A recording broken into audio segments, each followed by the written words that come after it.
Cristo es mi vida, mi camino, mi corazón es del Señor. Tú das la vida, en silencio te partes en el pan. ¿Cómo no amarte si estás lleno de dolor y de amor? Señor Jesús, te damos infinitas gracias por llamarnos a permanecer en ti, Señor. Porque eres tú quien misericordiosamente quitas todo pecado, quitas todo aquello que nos separas de ti. Tú, Señor, lo sabes y sabes qué es lo que nos apartas de ti. Tómanos todos, Señor, aquí estamos y así estamos. Tú que conoces todo aquello que ha estropeado en nosotros ese ser y que afecta, por supuesto, el hacer, quítalo. Que seas tú, Señor, tomando posesión nuestra y que seas tú podándonos para que podamos permanecer siempre en ti, Señor. Que tu palabra nos limpie, nos purifique. Que tu palabra haga esa poda. Quita en nosotros toda resistencia, todo bloqueo a lo que tú quieres obrar en nosotros. Gracias por ser tú la vid.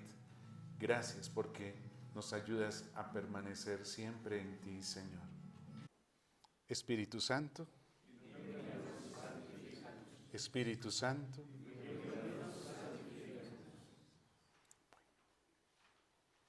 pues Dios nos ha querido llamar y hacernos partícipes de su esponsabilidad. Y esto es para todo ser humano, pues mucho más para quienes Él llama, para que seamos sus representantes aquí en la tierra, para quien Él llama, para que seamos sus sacerdotes. Es un llamado de amor, una llamada totalmente divina a la esponsabilidad, y eso creo que es para todos. Cuando Dios se queda contemplando a Adán, dice, no es bueno que el hombre esté solo, voy a hacerle una ayuda adecuada. Esto lo vemos en Génesis capítulo 2, versículo 18. Les decía en la charla pasada, Dios nos quiere como seres relacionales. Nos quiere ver viviendo una auténtica comunidad de amor. Nos quiere así. Y pues Dios ha querido que estas relaciones estén marcadas por la pureza de corazón. Y es lo último que nosotros vemos en ese último versículo del capítulo 2 del Génesis.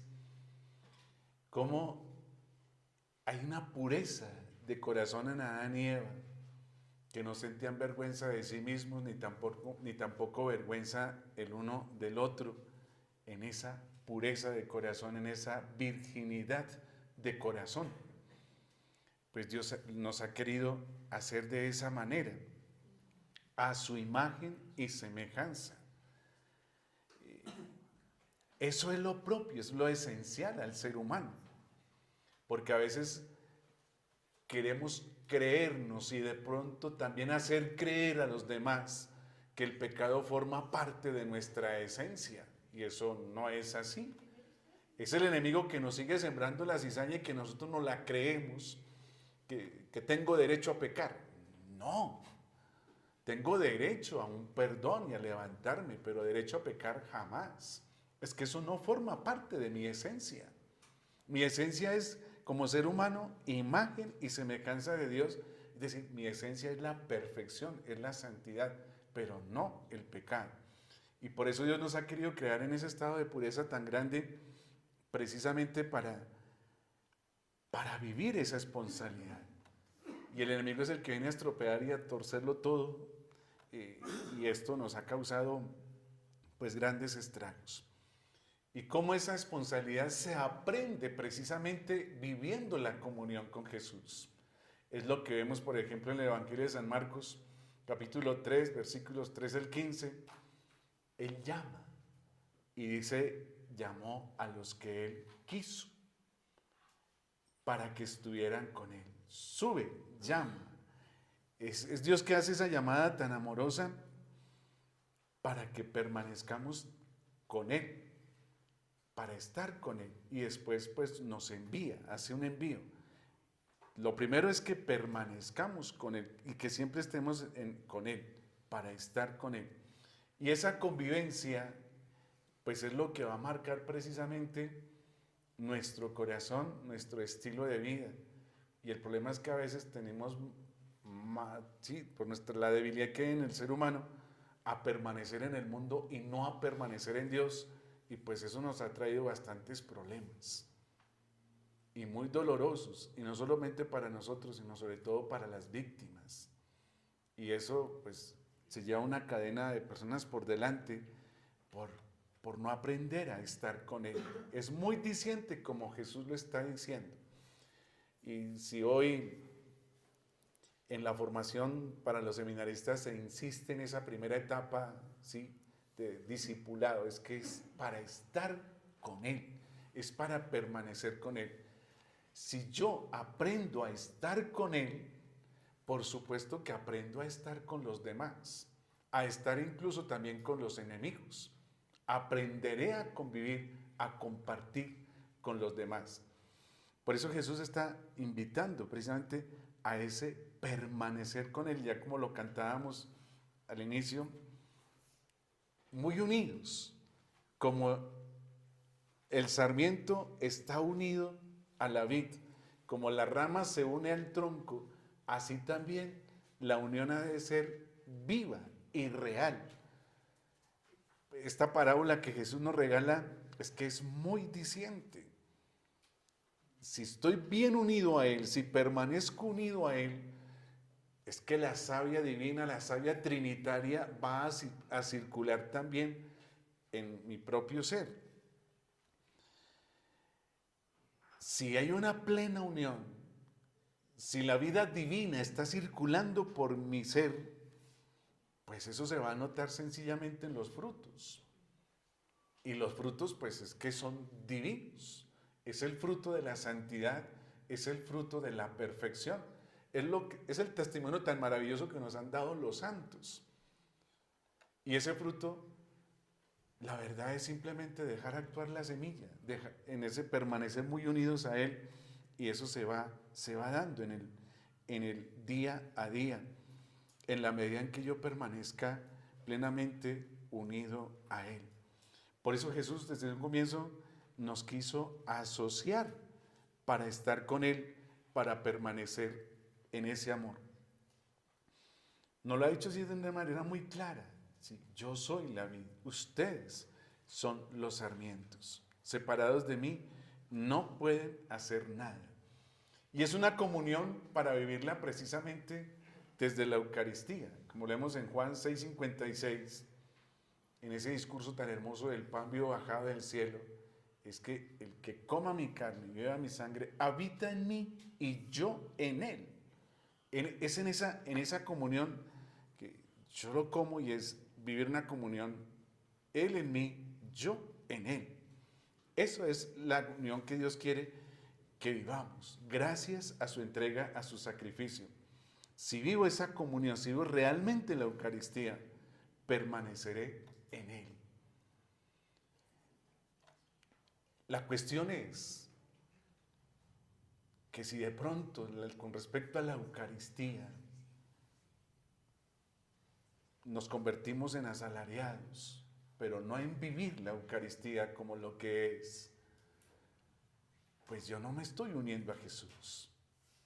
Podré estar celebrando un rito, pero no el acontecimiento de Jesús. Y es precisamente ese permanecer en Él, estar con Él. Es la insistencia que Jesús va a hacer ahí en el mismo cenáculo, en ese capítulo 17 de San Juan, en esa oración que conocemos con el nombre de oración sacerdotal. y que está insistiendo, como lo dice en el versículo 21, que todos sean uno, como tú, Padre, en mí y yo en ti, que ellos también sean uno en nosotros para que el mundo crea que tú me has enviado. Para que el mundo crea que tú me has enviado. Esto es lo que Dios quiere y por eso pide esa unidad. Para que el mundo crea que Jesús ha sido enviado. Tristemente, no se aceptan lo que el obispo nos pide. Y con mucho dolor se ve eso.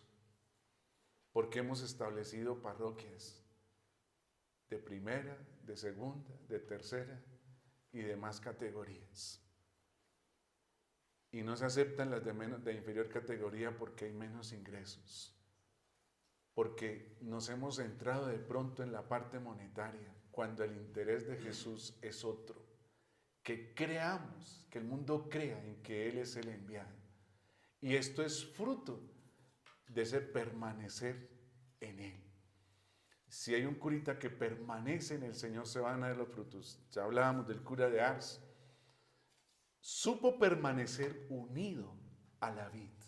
Y qué frutos tan hermosos los que se vieron allí en Ars y a los alrededores y en toda Francia y que se siguen dando hoy en día. Son los frutos que los santos han cosechado. Gracias a ese permanecer en el Señor Jesús y el mundo cree. Jesús es el enviado y buscan a Jesús y por eso viven la Eucaristía y piden sacramento de confesión y piden dirección espiritual porque creen. Eso es lo que Jesús quiere. Y por eso nos está pidiendo esa unión. Ese permanecer muy unidos a Él. No se puede entender la rama separada de la vid. Si hay una rama separada, una rama cortada, hasta ahí llegó las posibilidades de existencia y de fruto de parte de esa rama.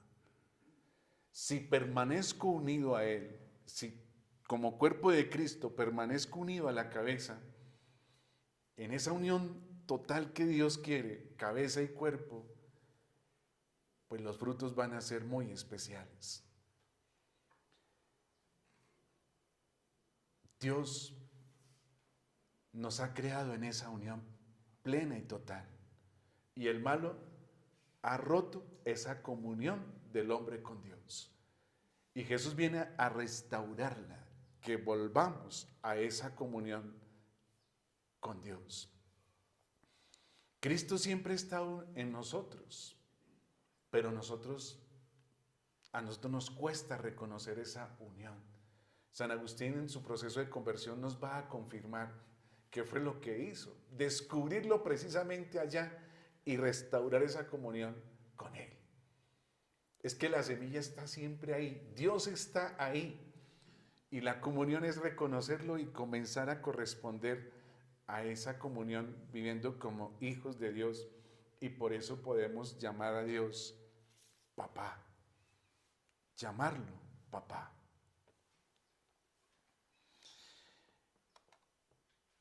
Dios ha querido elevar al ser humano a la dignidad de hijos de Dios, a su divinidad. En el Hijo aprendemos a llamar a Dios papá. Es en relación con una paternidad, con Dios Padre, mi Padre. Y justamente esa es la primera palabra que nosotros aprendemos a decir. Por más que la mamá se haya empeñado a que la primera palabra sea ma, la primera que vamos a decir es pa, papá. Porque estamos en relación con una paternidad. Y ese decir pa es reconocerme hijo. Y esto es lo que Dios precisamente ha venido a enseñarnos en la persona de su Hijo. A llamarlo a Dios papá. Esto es propio del Nuevo Testamento. El Antiguo Testamento nadie se le ocurría decir eso. Y es cuando escucharon a Jesús que llamaba a Dios papá, se escandalizaron. Este está blasfemando, este se está haciendo igual a Dios. Jesús ha venido precisamente a enseñarnos a vivir esa relación con Dios, mi Padre. Y ese permanecer en Él es sentirme hijo. Y la vida cristiana es eso. Yo no veo que la vida cristiana sea algo complicado. Es sencillo. Permanecer en Él es permanecer en ese amor, no más.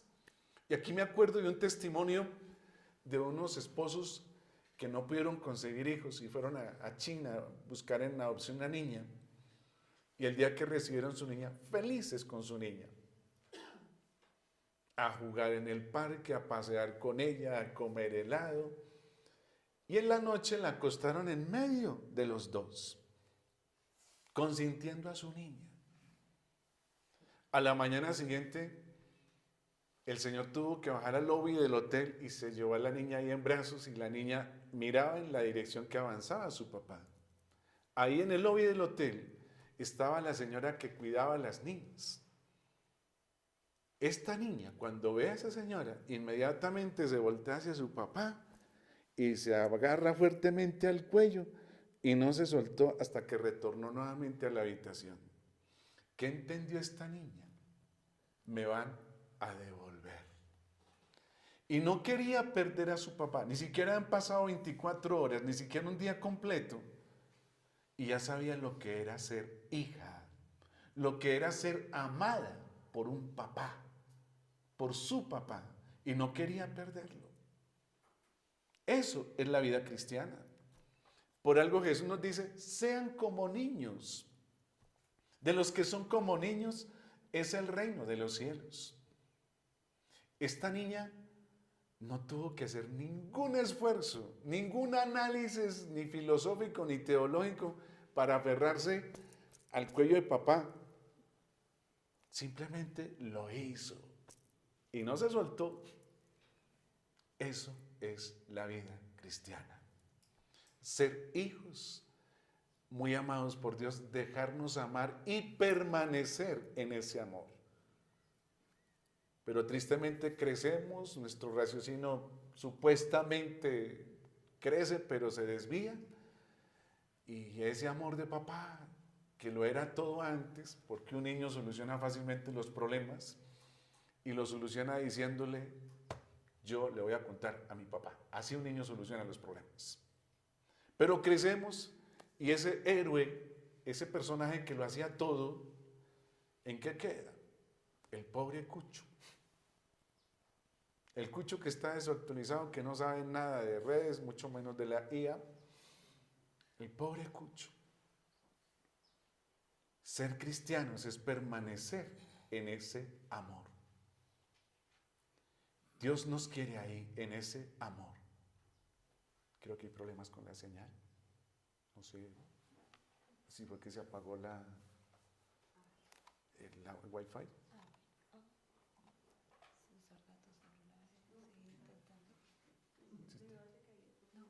¿No está? Wow. Listo. Pues la vida cristiana es eso. Y por eso Jesús nos ha enseñado a llamar a Dios papá, a permanecer en Él. Dios nos quiere como hijos.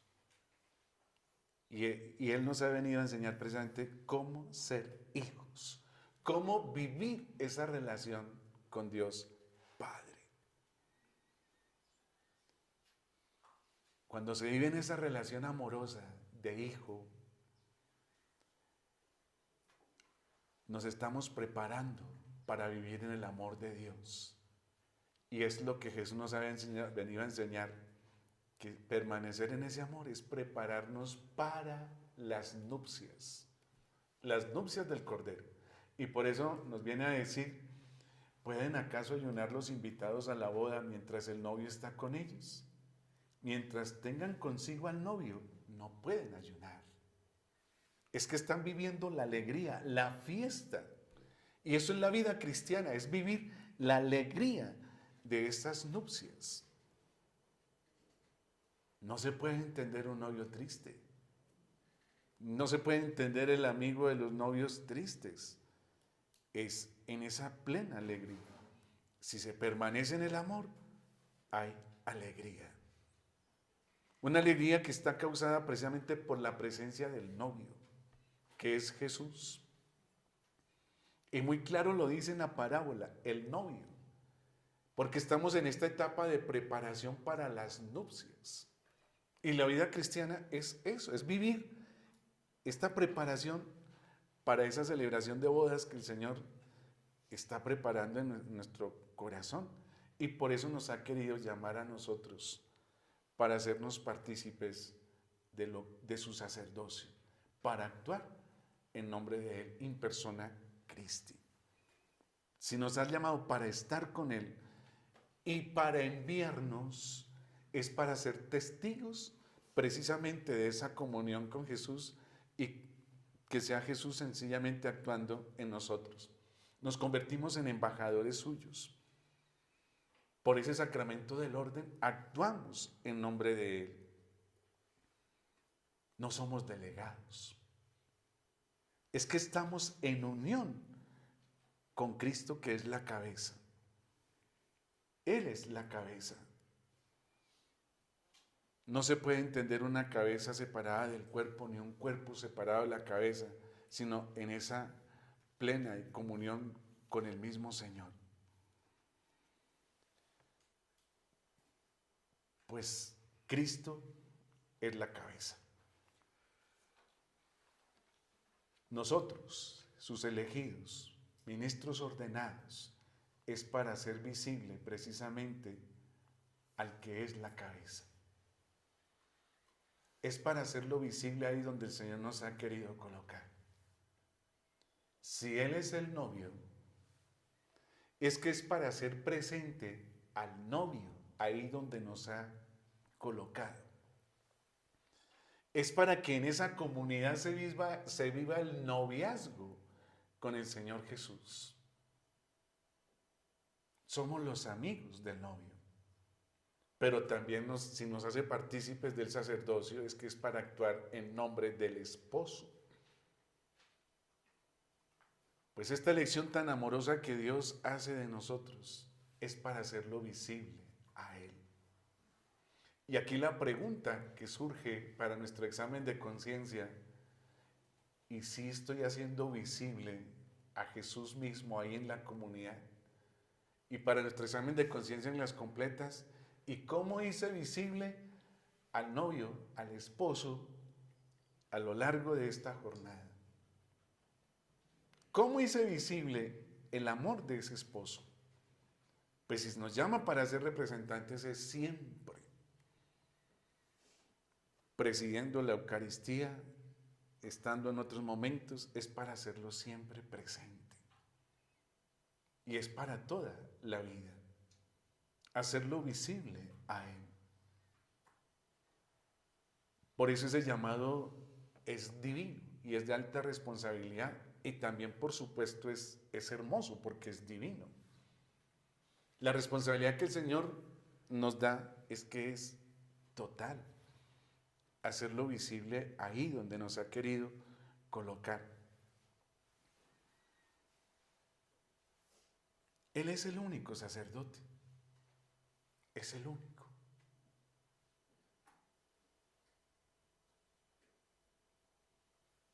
No hay otros sacerdocios, es el único. Y nosotros participamos de ese único sacerdocio.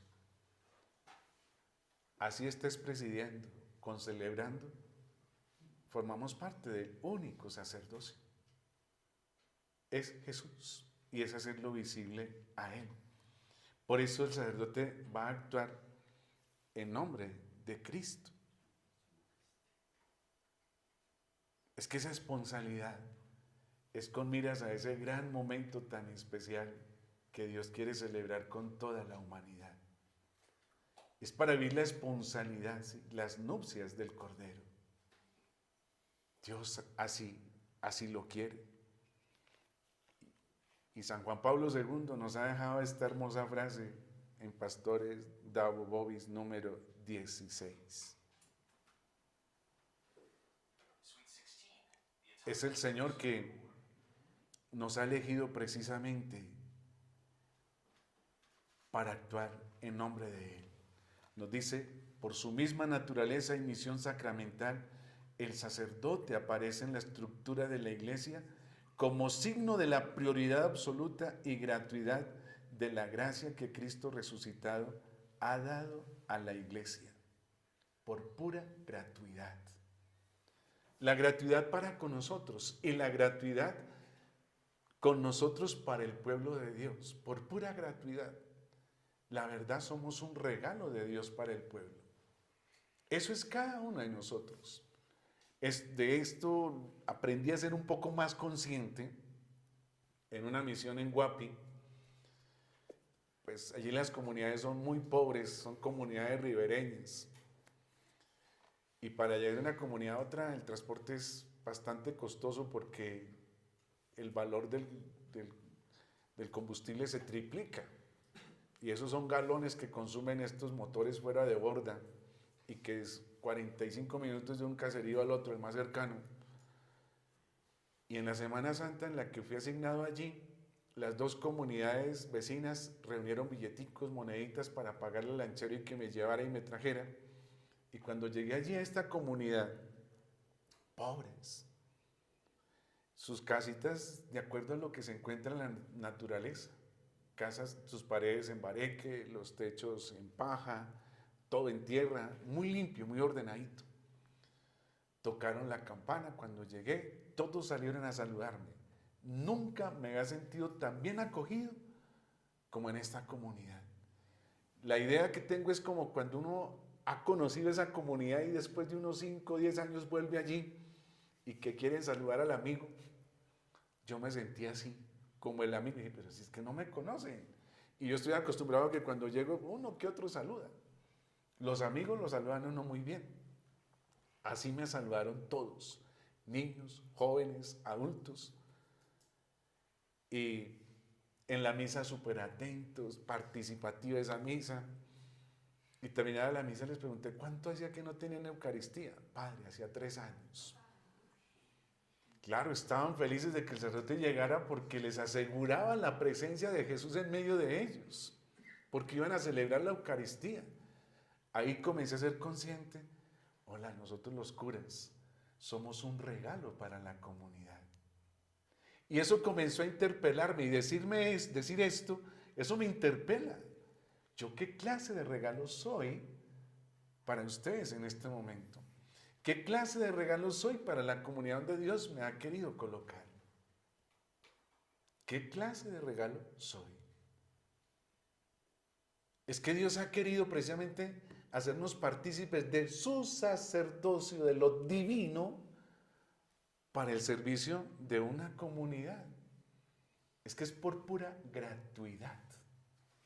Y lo que se ha recibido gratis se da gratis, es decir, se regalo también para los demás. Por eso este número 16 de Pastores Dao Bovis es muy importante. Somos ese regalo para una comunidad.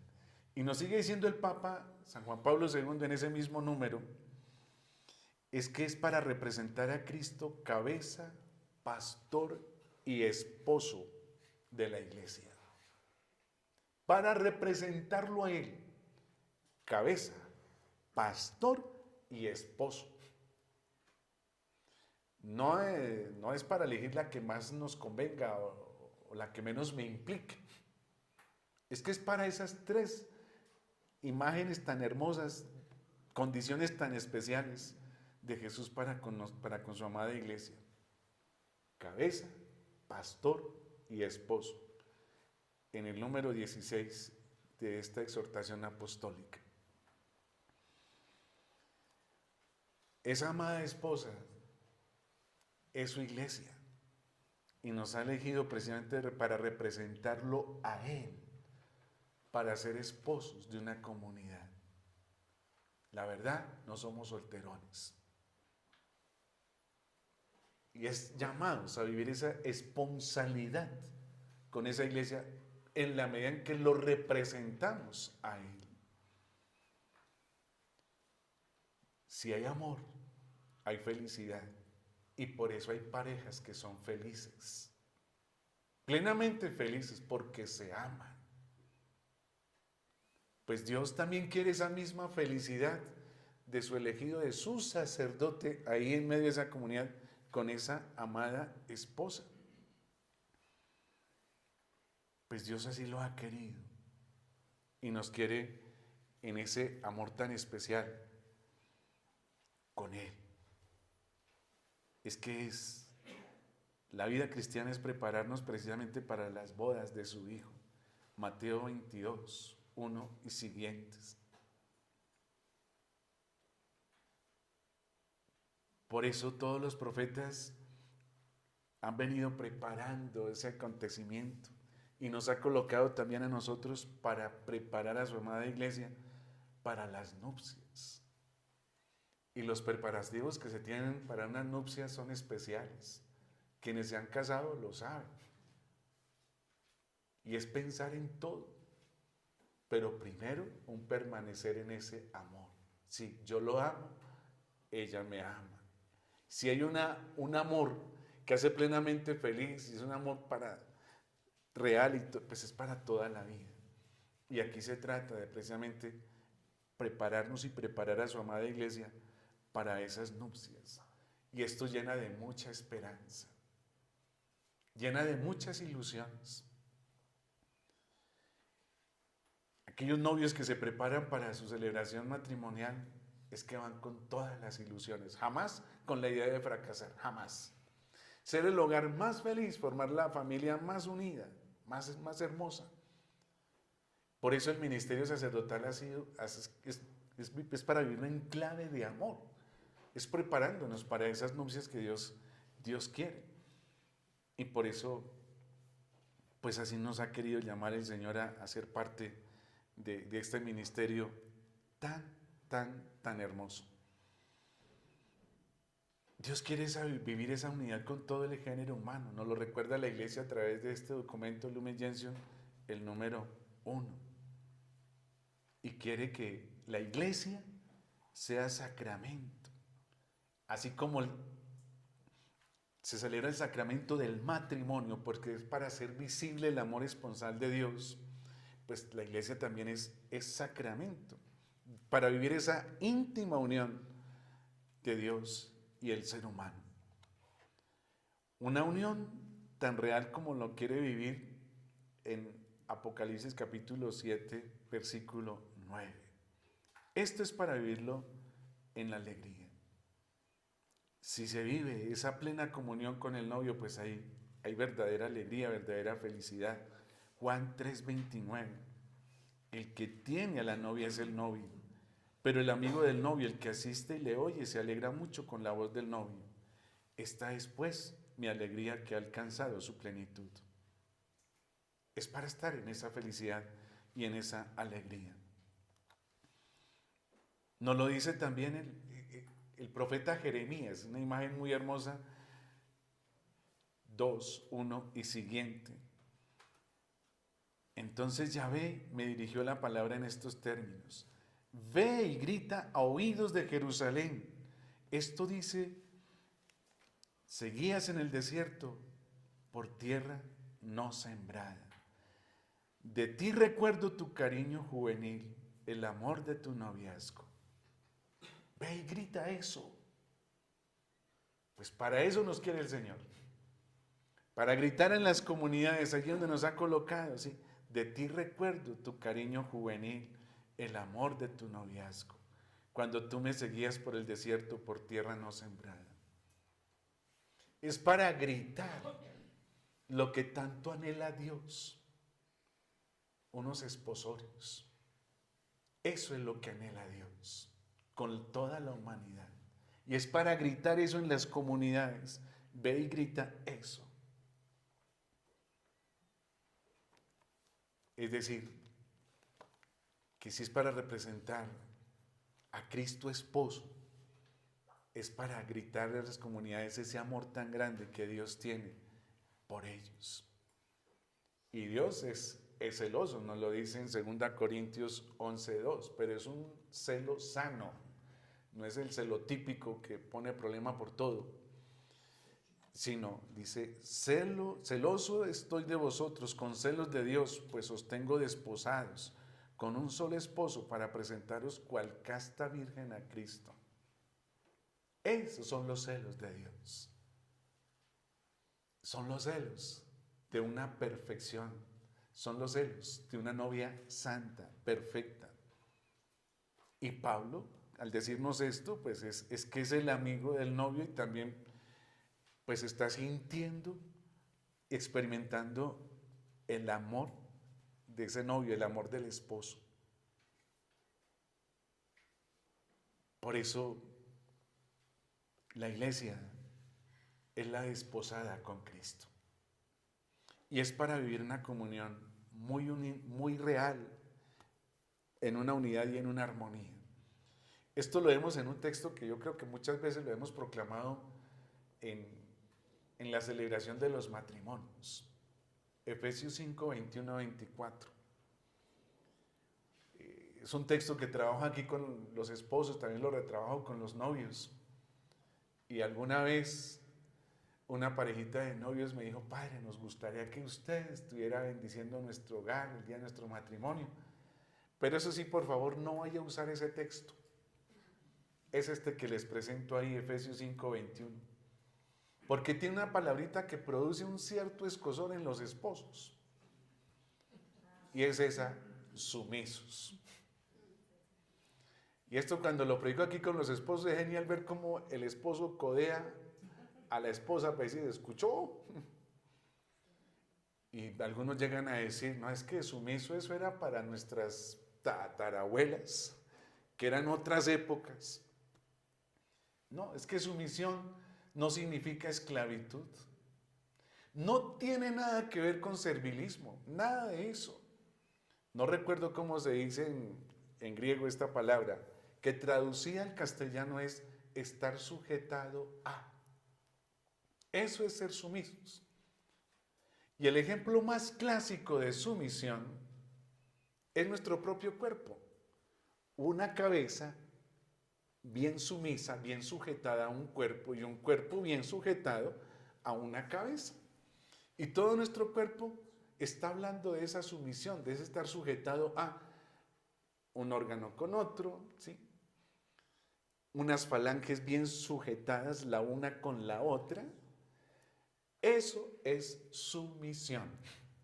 No tiene nada que ver con servilismo. Es unidad, es armonía. Pues Dios quiere precisamente esa unidad, esa armonía, el cuerpo con la cabeza. Y eso es de permanecer unidos a Él. Es la unidad que hay entre la vid y los sarmientos, una sumisión. No tiene nada que ver con servilismo, nada de eso. Así es también como Dios nos quiere ver, precisamente con esa imagen de permanecer muy unidos a Él. Pues esta amada iglesia, Dios la quiere presentar inmaculada, santa, sin tacha. La quiere ver pura. Nos dice Efesios en ese mismo capítulo 5, allá en el versículo 26. Es que es la esposa inmaculada del Cordero Inmaculado, a la que Cristo amó y por la que se entregó a fin de santificarla. Todo el sacrificio de Jesús en la cruz, toda su vida, es que es para santificar a esa esposa, para presentarla tal cual es, hermosa, radiante, divina.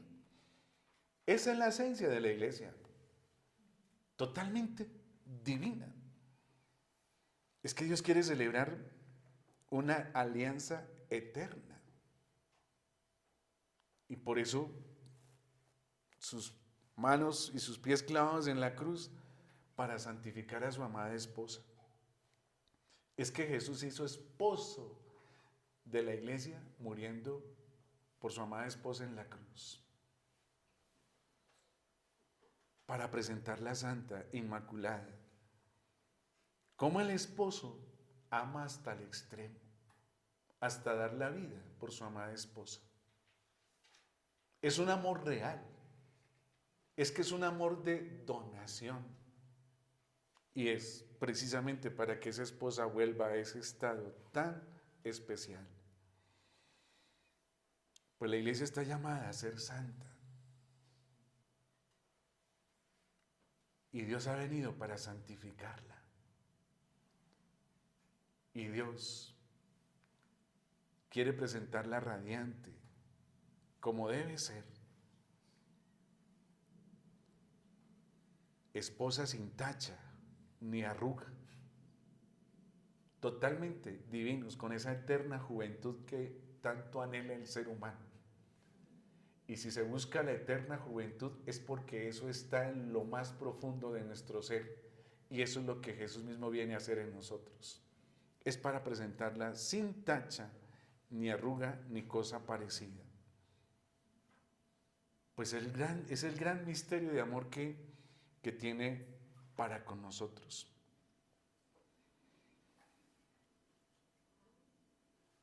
Este esposo ha venido precisamente a eso, a restaurar a la esposa, a que tenga su esencia, lo que es, a quitarnos todo lo que el pecado ha estropeado. Dios quiere la mejor versión de su amada iglesia. Dios quiere la mejor versión de cada uno de nosotros. Y Dios que nos ha creado a cada uno únicos e irrepetibles, Dios quiere defender y manifestar esa unicidad donde cada uno sea imagen y semejanza de Dios. Dios no quiere copias. Dios no ha venido a clonarnos. Y como nos dice San Carlo Acutis, el hombre nace original y muere fotocopia. Y a veces queremos copiar en nuestra vida espiritual. Es decir, que en nuestra vida espiritual a veces queremos clonarnos, parecernos a tal santo. Y resulta que Dios nos ha hecho a cada uno único e irrepetible. Por eso cada santo va a ser muy diferente a otro. No va a haber otro igualitico a San Pío de Pietrelcina. Por más que esté pidiendo los estigmas, no va a ser igualitico a San Pío de Pietrelcina. No va a haber otro igualitico al Santo Cura de Ars. Otra igualitica a la Madre Teresa de Calcuta. No, cada uno de una manera única e irrepetible. Porque Dios viene a eso, a hacer de nosotros esa unidad con la que fuimos creados, a tener la mejor versión de sí mismos. Dios lo viene a hacer. Pues Dios quiere una esposa santa. Y nos dice en el libro de Apocalipsis capítulo 21, versículo 2. Vi la ciudad santa, la nueva Jerusalén que bajaba del cielo junto a Dios, engalanada como una novia ataviada para su esposo. Hermosa, divina. Es que van a ser los desposorios definitivos. Y por eso nos invita a alegrarnos. Apocalipsis también 19. Alegrémonos y regocijemos y démosle gloria porque han llegado las bodas del Cordero. Y su esposa se ha engalanado y se le ha concedido vestirse de lino deslumbrante, de blancura, el lino de las buenas acciones de los santos. Pues Dios quiere y ama entrañablemente a esa amada esposa. Y nos quiere con un estilo de vida muy especial, en virginidad.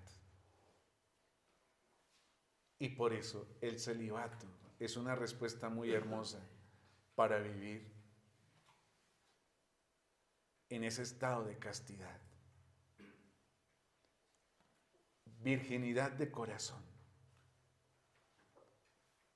Es con esa imagen tan hermosa que nos regala el Señor allá con estas 10 vírgenes, que las 10 son vírgenes. Hay dos grupos, las prudentes y las necias. Pues ir al encuentro del esposo es ir en ese estado de virginidad, en ese estado de pureza, para dar una donación total al Señor. Y el celibato es ya empezar a pregustar y a prefigurar lo que va a ser nuestro estado de vida, de cómo vamos a vivir los desposorios allá en el reino de los cielos. Dice Jesús, aquí en esta tierra hombres y mujeres se casan, pero en el cielo no, seremos como ángeles. Por lo tanto, nuestro celibato es comenzar a pregustar, ¿sí?, a prefigurar lo que va a ser esa vida esponsal allí en el reino de los cielos. Cómo Dios quiere precisamente a su amada novia, a su amada esposa, virgen de corazón, con una pureza total. Por eso nuestro celibato es que forma parte de nuestra esencia, de lo que es la amada esposa. Es un celibato fecundo, y ya hablaremos en otra oportunidad precisamente de esa esponsalidad fecunda.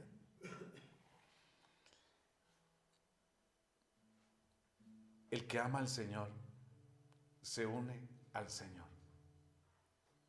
Y por eso la pregunta que tal vez nos hacemos, ¿sí?, ¿el sacerdote esposo de la iglesia?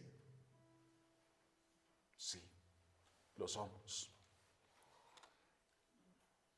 En el Evangelio nos dice que somos los amigos del novio, pero también nos ha hecho partícipes precisamente de esa responsabilidad para representar a Cristo esposo de la iglesia. Y aquí también hay otro ingrediente. Yo soy iglesia, es decir, también soy esposa de Jesús. Porque a veces las religiosas nos dicen, bueno, nosotros nos casamos con Jesús y ustedes los curas ¿con quién? Pues es que al ser parte de la iglesia también somos esposas de Jesús. Y lo digo yo, Roberto Beltrán, que tengo también buena testosterona como la tienen ustedes, ¿sí? Esposas de Jesús. Porque somos iglesia. Y la Virgen María nos ha enseñado precisamente cómo se vive esa esponsalidad.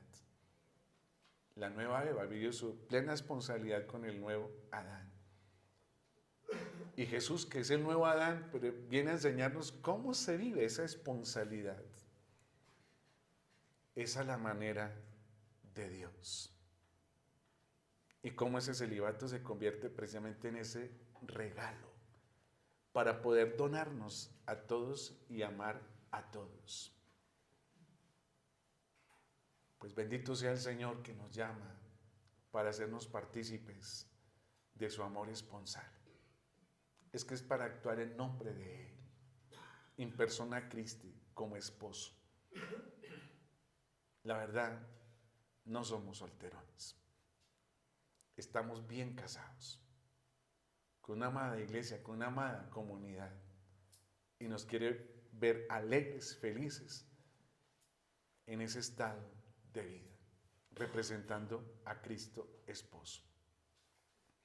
Pues por eso, vivir en alegría este amor y darle gracias a Dios por todo lo que Él es y hace en nosotros. Gloria al Padre, y al Hijo, y al Espíritu Santo. Como era en el principio, ahora y siempre, por los siglos de los siglos. Amén. ¿Cómo no amarte si eres compañero fiel? Vas conmigo. Tus manos abiertas se ofrecen a servir y a alabar.